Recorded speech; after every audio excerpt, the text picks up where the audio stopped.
பர்திமேயு சுவிசேஷ ஊழியங்கள் வழங்கும் நற்செய்தி நேரம். தேவ செய்தி பாஸ்டர் ஆர். அகஸ்டின். இந்த நாளில் உங்களோடு பேசி வருகிறேன். இயேசு சொன்ன ஒரு பழமொழியை குறித்து பேசி வருகிறேன். லூக்கா 4:23 தம்முடைய சொந்த ஊராகிய நாசரேத்துக்கு வந்தபோது அங்கே அவரை பார்த்து அவர் வாசித்த அந்த பகுதியை கேட்டு எல்லாரும் அவர் மேல் கண்கள் நோக்கமாயிருந்தது. அப்ப அவர்களை பார்த்து சொன்னார், எப்பா நீ செய்த அற்புதத்தை போல இந்த சொந்த ஊர்லயும் இதை செய்யன்னு சொல்லுவீங்க, அது நிச்சயமா எனக்கு தெரியும். ஆனா வைத்தியனே, உன்னைத்தானே குணமாக்கிக்கொள் என்று ஒரு பழமொழியை சொல்லி அந்த இடத்துல கடந்து போனார். அந்த அதிகாரத்தின் கடைசியில பாத்தீங்கன்னா அவர் ரயில் மேல கொண்டு போய் தள்ளி விடுறதுக்கு பார்த்தாங்க. ஆனா அவர் கடந்து போய்விட்டார். எனக்கு அன்பாருடைய அதுல ஒரு காரியத்தை சொன்னார். தீர்க்கதரிசி எவனும் தன் சொந்த ஊரில் என்ன செய்ய மாட்டான், அங்க சொந்த ஊர்ல தவிர மீதி எல்லா இடத்துலையும் கனமடைவான். தான் சொந்த ஊர்ல தான் கனவீனப்படுவான். எனக்கு அன்பாருடைய வைத்தியத்தை குறித்து உங்களோடு பேசி வருகிறேன். சில வைத்தியர்கள் இருக்கிறாங்க, அவங்க எப்படிப்பட்டவங்கிறத உங்களுக்கு சொல்ல போறேன். உங்க வேத புஸ்தகத்தை தயவு செய்து எல்லாரும் எங்க இருந்தாலும் சரி தேடி எடுத்து கையில வைத்துக்கொண்டு யோபுவின் புஸ்தகம் 13ஆம் அதிகாரம் 4வது வசனத்துக்கு எல்லாரும் திருப்புவீங்களா? யோபுவின் புஸ்தகம் 13ஆம் அதிகாரத்தில் 4வது வசனத்துக்கு எல்லாரும் அப்படி திருப்பி வைத்துக்கோங்க. எல்லாம் சேர்ந்து பாட போறோம். அல்லேலூயா. மாறாவில் அந்த மாறாவி தண்ணீர் எல்லாம் மதுரமாகிடும், கசந்து போன உங்கள் வாழ்வு இனிமையாகிடும். மாறாவில் அந்த மாறாவில் அந்த மாறாவி தண்ணீர் எல்லாம் மதுரமாகிடும், கசந்து போன உங்கள் வாழ்வு இனிமையாகிடும்.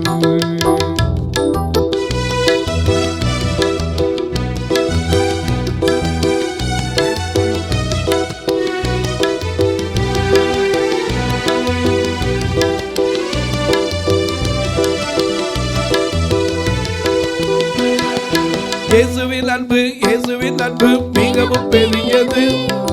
இயேசுவின் அன்பு, இயேசுவின் அன்பு மிகவும் பெரியது. என்னையும் மீட்க உன்னையும் மீட்க தேடி வந்தது. இயேசுவின் அன்பு, இயேசுவின் அன்பு மிகவும் பெரியது. என்னையும் மீட்க உன்னையும் மீட்க தேடி வந்தது. மாறாவில் இந்த மாறாவில் அந்த பாராவி தண்ணீர் எல்லாம் மதுரமாகிடும், வசந்து போன உங்கள் வாழ்வு சிறுமையாகிடும்.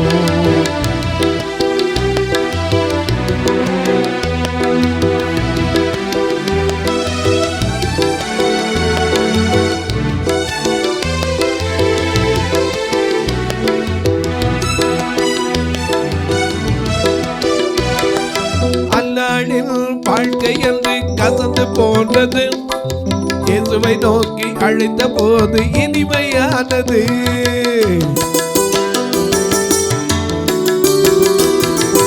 அந்நாளில் வாழ்க்கை என்று கசந்து போனது, இயேசுவை நோக்கி அழைத்த போது இனிமையானது. அந்த பாராவில் தண்ணீர் எல்லாம் மதுரமாகிடும், கசந்து போன உங்கள் வாழ்வு இனிமையாகிடும். ஆராவி தண்ணீர் எல்லாம் மதுரமாகிடும், கசந்து போன உங்கள் வாழ்வு இனிமையாகிடும்.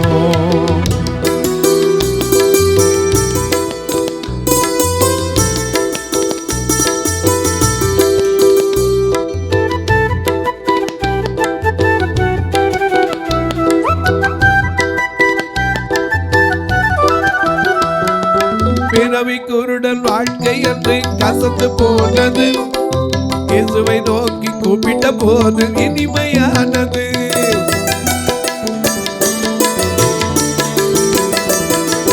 பிறவி குருடன் வாழ்க்கை என்று கசந்து போனது, இயேசுவை நோக்கி அழைத்த போது இனிமையானது. அந்த பாதாவில் தண்ணீரெல்லாம் மதுரமாகிடும், கசந்து போன உங்கள் வாழ்வு இனிமையாகிடும். இயேசுவின் அன்பு மிகவும் பெரியது, என்னையும் மீட்க உன்னையும் மீட்க தேடி வந்தது. இயேசுவின் அன்பு மிகவும் பெரியது, என்னையும் மீட்க உன்னையும் மீட்க தேடி வந்தது. அந்த பாராவில் தண்ணீரெல்லாம் மதுரமாகிடும், கசந்து போன உங்கள் வாழ்வு இனிமையாகிடும். சில வைத்தியர்கள் எப்படிப்பட்டவங்க, இங்கே ஒரு வைத்தியரை சொல்லியிருக்காரு பாருங்க. யோபுவின் புஸ்தகம் 13ஆம் அதிகாரம் 4ஆம் வசனம். நீங்கள் பொய்யை பிணைக்கிறவர்கள், நீங்கள் எல்லாரும் காரியத்துக்கு உதவாத வைத்தியர்கள். அடேங்க அப்பா, காரியத்துக்கு உதவாத வைத்தியர்கள் இருக்காங்க. யார் தெரியுமா? அவங்க தான் நண்பர்கள். காரியத்துக்கு உதவாத வைத்தியர்கள் யோபுடைய வியாதியை கேள்விப்பட்டாங்க, அவனுக்கு ஏற்பட்ட எல்லா இழப்புகளையும் கேட்டாங்க. ஆனால் அவங்க போய் பேசின போது அவன் ஆறுதல் பட முடிஞ்சா? யாரு? தேமானியனான எலிப்பாஸ், நாகமாத்தியனான சோப்பார், பில்தாத், இன்னும் சொல்ல போனா வயசுல குறைஞ்ச எலிகு, 4 பேர் வந்தான். 4 பேர் வந்து யோபுவின் புஸ்தகம் 2ஆம் அதிகாரத்திலே மிக அழகா எழுதப்பட்டிருக்கு. 7ஆம் வசனத்திலிருந்து வாசிங்க. 2ஆம் அதிகாரம். கர்த்தருடைய சந்நிதியை விட்டு புறப்பட்டு போய் யோபின் உள்ளங்கால் தொடங்கி சந்தலை மட்டும் கொடிய பற்களினால் பாதித்தார். அவன் ஒரு ஓட்டை எடுத்து சுரண்டிக் கொண்டு சாம்பலில் உட்கார்ந்தான். இப்படிப்பட்டவனுக்கு ஆறுதல் எப்படி இருக்கணும்? போய் என்ன சொல்லி இருக்கணும்? மனைவியாவது காரியத்துக்கு உதவுற வைத்தியராக இருந்தாரா? கவலைப்படாதீங்க, நம்மகிட்ட என்ன இருக்குன்னு தெரியல, ஏன் இப்படி வந்துச்சுன்னு தெரியல, நான் இருக்கேன்னா சொன்னாலா? மனைவி கூட காரியத்துக்கு உதவாத வைத்தியர் தான். இன்னைக்கு எத்தனை வீட்டில் மனைவி இருக்கும், ஆனால் புருஷனுக்கு வியாதி வந்துச்சுன்னா விட்டுட்டு ஓடுறது, மனைவிக்கு வியாதி வந்துச்சுன்னா விட்டுட்டு ஓடுற புருஷன். நாம் காரியத்துக்கு உதவாத வைத்தியராக இருந்துடக்கூடாது. ஏன்னா சோர்ந்து போகிற நேரத்தில் நாம் ஆறுதல் படுத்தணும். எனக்கு கண்மாருளே, இங்கே வந்த நண்பர்களை பார்க்கிறோம். ஒருத்தரை முதல்ல பார்க்கலாம். 4ஆம் அதிகாரம் 1 வசனத்தை வாசிக்க கேட்போம். யோபுவின் புஸ்தகம் 4ஆம் அதிகாரம் 1 வசனத்தை வாசிக்க. அப்பொழுது தேமானியனாகிய எலிப்பாஸ்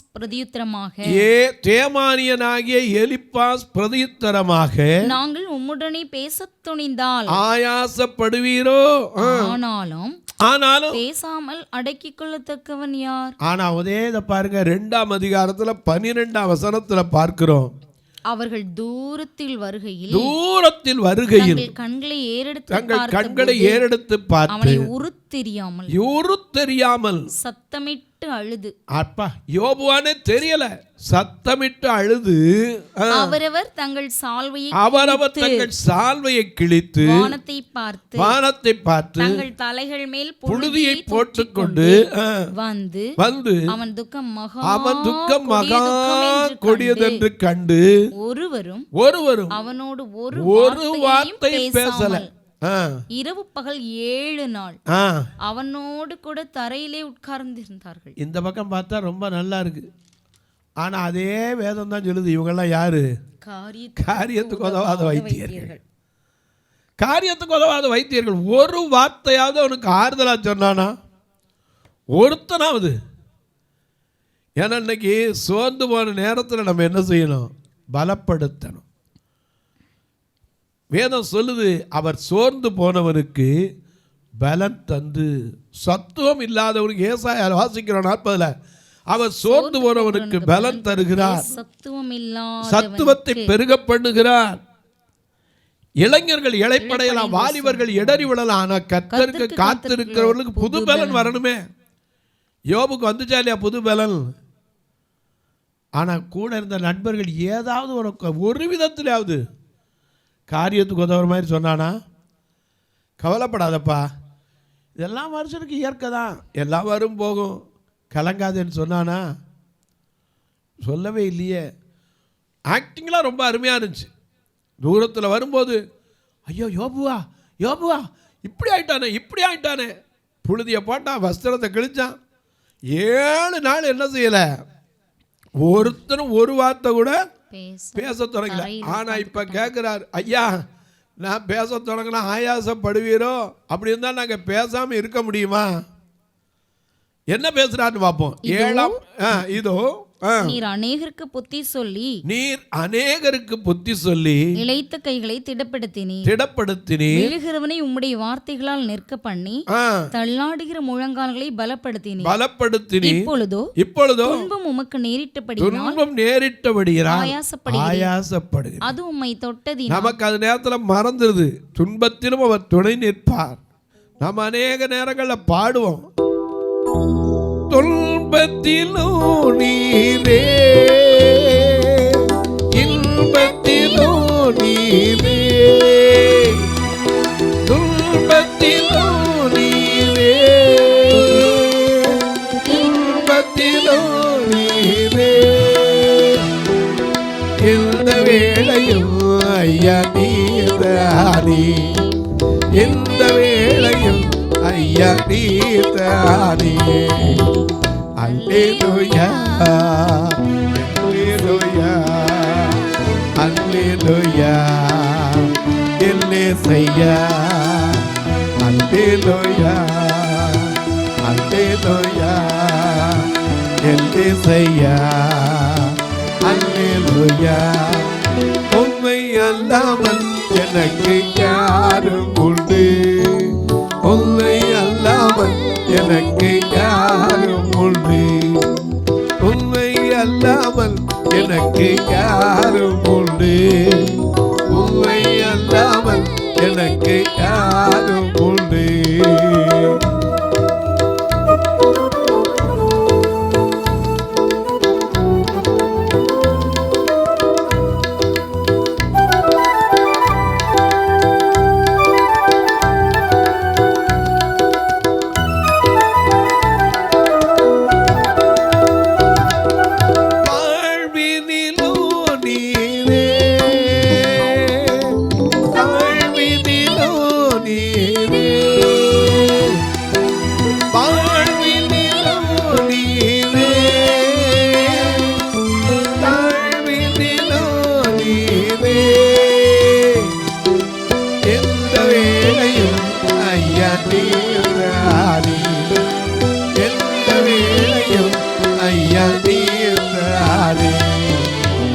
அல்லேலூயா அல்லேலூயா எல்லேசையா, அல்லேலூயா அல்லேலூயா அல்லேலூயா அல்லேலூயா எல்லேசையா.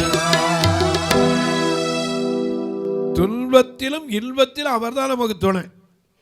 மற்ற எல்லாம் காரியத்துக்கு உதவாத வைத்தியெல்லாம். எனக்கு அன்பாருடைய மனைவி கூடவே இருப்பேன்னு அவன் சொன்னா, இன்னுமா சாகலை? அவன் ரொம்ப காரியமான வைத்தியர், ஒன்றுக்காக மாட்டான். வரும்போது அத்தான் நம்ம இப்போ சொன்னா இன்னுமா சாகலை. இவன் சொன்னான் பாருங்க, நீர் அநேகரை திடப்படுத்தி நீர் தாங்கினீர். ஆனால் ஒன்று தெரிஞ்சுக்கணும், 7ஆம் வசனத்தில் வாசிக்கிறோம், குற்றமில்லாமல் அழிந்தவன் உண்டோ? சன்மார்க்கர் அதம் பண்ணப்பட்டது எப்போ? இதை சிந்தித்து பாரும்.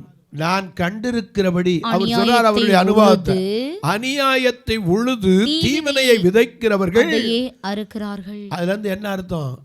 நீர் தீமை செஞ்சீரியா, உமக்கு தெரியாது, நீ நல்லவன் நினைச்சுக்கலாம். அதை செஞ்ச இதை செஞ்சால் நல்லவரா? நீ அநியாயத்தை உழுது தீவினை விதைச்சிருக்க, அதான் இப்ப அறுக்கிறேன்னா. எனக்கு அன்பானே, காரியத்துக்கு உதவாத வைத்தியர்கள். காரியத்துக்கு உதவாத வைத்தியர்கள். இன்னொருத்தன் பேசுறான் பாருங்க, 5ஆம் அதிகாரத்தை பாருங்க, முதல் வசனத்தை. இப்போது கூப்பிடும், இப்போது கூப்பிடும், உமக்கு உத்தரவு கொடுப்பார் உண்டோ உத்தரவு கொடுப்பார் உண்டோ பார்ப்போம். பரிசுத்தமான்களில் யாரை நோக்கி கூப்பிடுவீர்? கோபம் நிர்மூடனை கொல்லும், பொறாமை புத்தி இல்லாதவனை அதம் பண்ணும். 6ஆம் வசனத்தில் சொல்றார், தீங்கு புழுதியிலிருந்து உண்டாகிறதில்லை, வருத்தம் மண்ணிலிருந்து பிறக்கிறதில்லை, அக்கினி பொறி மேலே பறக்கிறது போல மனுஷன் வருத்தம் அனுபவிக்கவே பிறந்திருக்கிறான். ஆனா இயேசு அப்படியா சொன்னாரு? என்ன சொன்னாரு? வருத்தப்பட்டு பாடல்கள் சுமக்கின்ற மகளே, வருத்தப்பட்டு பாடல்கள் சுமக்கின்ற மகளே, நீ பருவாயா, இயேசு உனக்கு வாழ்வு தந்திடுவார். நீ பருவாயா, இயேசு உனக்கு வாழ்வு தந்திடுவார். பாவ மன்னிப்பின் நிச்சயத்தை பெற்றுக்கொள்ள வேண்டும். பரலோகத்தில் போய் நீ பெற வேண்டும். இயேசு தருகிறார், இன்று தருகிறார். இயேசு தருகிறார், இன்று தருகிறார். அதற்காகத்தான் சிலுவையிலே ரத்தம் சிந்திவிட்டார். அதற்காகத்தான் சிலுவையிலே ரத்தம் சிந்திவிட்டார். பாவ மன்னிப்பின் நிச்சயத்தை பெற்றுக்கொள்ள வேண்டும். பரலோகத்தில் நீ பெற வேண்டும்.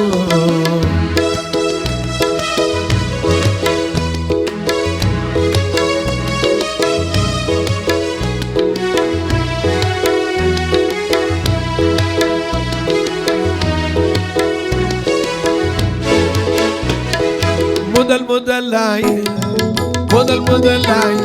ஐயா, முதலாய் தேவனுக்கு முகத்தை தேடு. இது எல்லாமே அவர் உனக்கு சேர்த்து தந்திடுவார். இது எல்லாமே அவர் உனக்கு சேர்த்து தந்திடுவார். பாவ மன்னிப்பின் நிச்சயத்தை பெற்றுக்கொள்ள வேண்டும். பரலோகத்தில் போரிடம் நீ பெற வேண்டும். இயேசு தருகிறார், இன்று தருகிறார். இயேசு தருகிறார், இன்று தருகிறார். அதற்காகத்தான் சிலுவையிலே ரத்தம் சிந்திவிட்டார். அதற்காகத்தான் சிலுவையில் ரத்தம் சிந்திவிட்டார். காரியத்துக்கு உதவாத வைத்தியர்கள் இருக்கிறாங்க. யோபுக்கு வாச்ச நண்பர்கள்லாம் எப்படி? வேலைக்காரன் எப்படி? கொடுமைன்னு கூப்பிட்டா ஒருத்தரும் கேட்க மாட்டான். அவரே சொல்றாரு அவங்க எப்படிப்பட்டவங்கன்னு சொல்றாரு.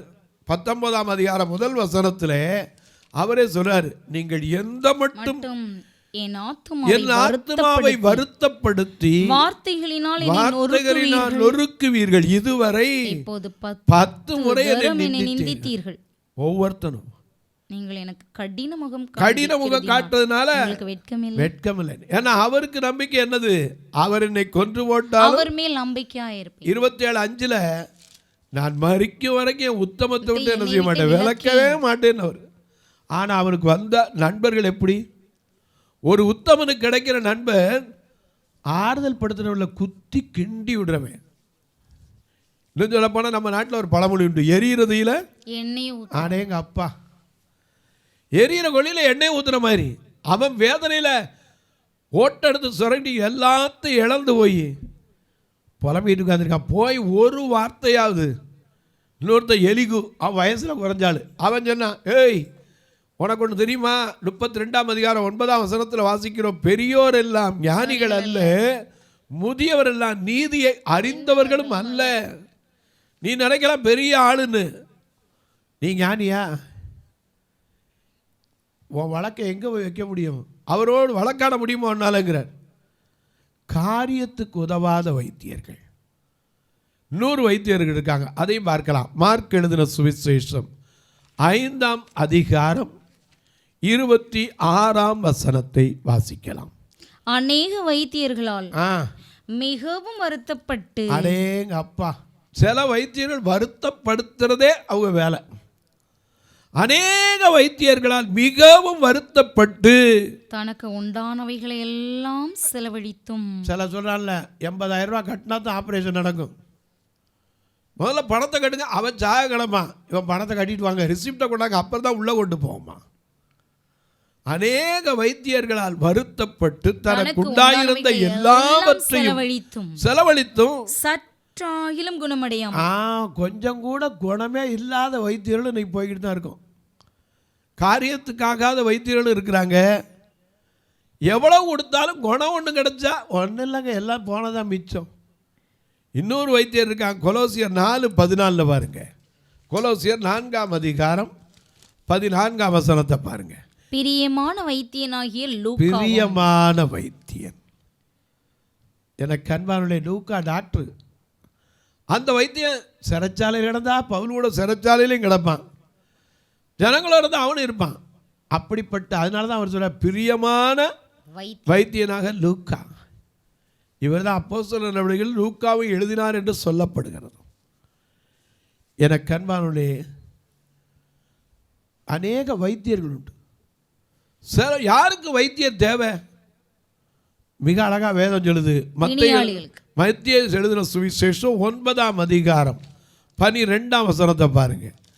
மத்தேயு 9:12 மிக அழகா. இயேசு அதை கேட்டு பிணியாளிகளுக்கு வைத்தியன் வேண்டியதே அல்லாமல் சுகமுள்ளவருக்கு வேண்டியதா? நல்லா இருக்கிறவனுக்கு வைத்தியம் தேவையில்லை, பிணியாளிகளுக்கு. அதனாலதான் நம்ம பாடுறோம், பிணியாளியும்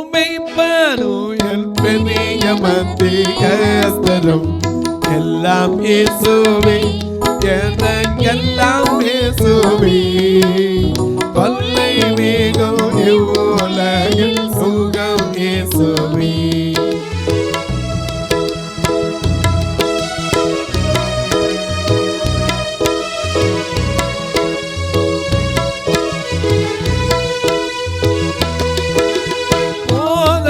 பிதாவினும் போக்கினும் மனத்தினும் போதக பிதாவினும் போக்கினும் மனத்தினும் ஆதரவு செய்திட கூட்டாளியும் என் தோழனும், ஆதரவு செய்திட கூட்டாளியும் என் தோழனும், எல்லாம் இயேசுவே, எனக்கெல்லாம் இயேசுவே, தொல்லை மிகும் இவ்வுலகில் துணை இயேசுவே, தொல்லை மிகும் இவ்வுலகில் துணை இயேசுவே. நல்ல கவனிங்க, காரியத்துக்கு உதவாத வைத்தியர்கள் உண்டு, வருத்தப்படுத்துகிற வைத்தியர்கள் உண்டு, பிரியமான வைத்தியர்கள் உண்டு. ஆனால் வைத்தியர் யாருக்கு தேவை? பிணியாளிகளுக்கு. ஆமாம், நல்லா இருக்கிறவனுக்கு தேவையா? இல்லைங்க. தொலைக்காட்சியில் பார்க்கிற என் அன்பு மக்களே, இந்த நிகழ்ச்சியை பார்க்குறீங்களே, நாம் எந்த வைத்தியர்? காரியத்துக்கு உதவுற வைத்தியராக இருக்கமா? சோர்ந்து கிடக்கிறவனை போய் ஆமாம் இனிமேல் பொழைச்சி எந்திரிச்சு, காரியத்துக்கு உதவாத வைத்தியர். அங்கே உட்காந்து பேசிக்கிட்டுமா, இன்னும் 2 நாள் இருக்குமா, 3 நாள் இருப்பானா, இன்னும் 4 நாளில் போயிடுவாயா, அதெல்லாம் ரொம்ப நாள் இருக்க மாட்டான். பார்த்தல்ல, தெரியாதா? நம்ம பார்த்தா எல்லாம் உட்காந்து அங்கே தான் பேசுவான். காரியத்துக்கு உதவாத வைத்தியர்கள் எவ்வளவு செலவழிச்சு சற்றும் குணப்படலை. அநேக வைத்தியர்கள், வருத்தப்படுற வைத்தியர்கள். இன்னைக்கு எத்தனையோ பேர் சொல்லிக்கிட்டு போய் அந்த டாக்டர்கிட்ட போனேன், இங்கே போனேன், அங்கே போனேன், இங்கே போனேன். இங்கே ஜபத்துலேயும் அப்படி தான், அந்த பாஸ்டர்கிட்ட ஜெபம் பண்ணுவோம், அப்புறம் இந்த பாஸ்டர்கிட்ட ஜெபம் பண்ணுவோம், கடைசியில் அங்கிட்டு தேடி சீப் பாஸ்டர், எப்படி வரிசையாக போய்கிட்டு இருப்போம். நம்ம விசுவாசம் அது மேலே இருக்கக்கூடாது. எது மேலே இருக்கணும்? இயேசு மேலே இருக்கணும். ஏன்னா அவர் பிணியாளியும் மெய்ப்பனும் பெரிய மத்தியஸ்தர். அவர் தான் கவலையில் ஆறுதல், கண்குளிர் ஜோதி. கஷ்ட படுக்கையில் நம்ம கூட இருக்கிறவர். உன் படுக்கை எடுத்துக்கிட்டு நடன்னு சொல்கிற வைத்தியர் அவர் தான். மற்ற வைத்தியெல்லாம் படுக்கை கொண்டாந்து போட்டு இருக்கிற படத்தை கட்டுங்கிறவன். உன் படுக்கை எடுத்து நடக்க சொன்னவர் யார்? இயேசுவர்த்தை தான். தொலைக்காட்சியில் பார்க்கிறவர்களே, எத்தனை பேர் இன்னைக்கு படுக்கையில் படுத்து காரியத்துக்கு உதவாத வைத்தியர்கள்னால வருத்தப்பட்டுக்கிட்டு இருக்கீங்களா? அல்லது நமக்கு ரொம்ப குடும்ப ஃபேமிலி டாக்டர் பிரியமானவர், அவர் சொல்கிறத மீறி என்ன செய்யறது, அப்படி சோர்ந்து போயிருக்கீங்களா? பரம வைத்தியர் அவர் தாங்க. அந்த பரம வைத்தியரை மட்டும் நோக்கி பாருங்க. நிச்சயமாக குணம் கிடைக்கும். ஒரே ஒரு சின்ன காரியம் சொல்லிட்டு ஜெபம் பண்ண போகிறேன். ஒரு அம்மையார் இப்படி தான் இருந்தாங்க. அவங்களுக்கு திடீர்னு குடல் இறங்கிருச்சு, அதான் இரணீர் ஆப்ரேஷன்.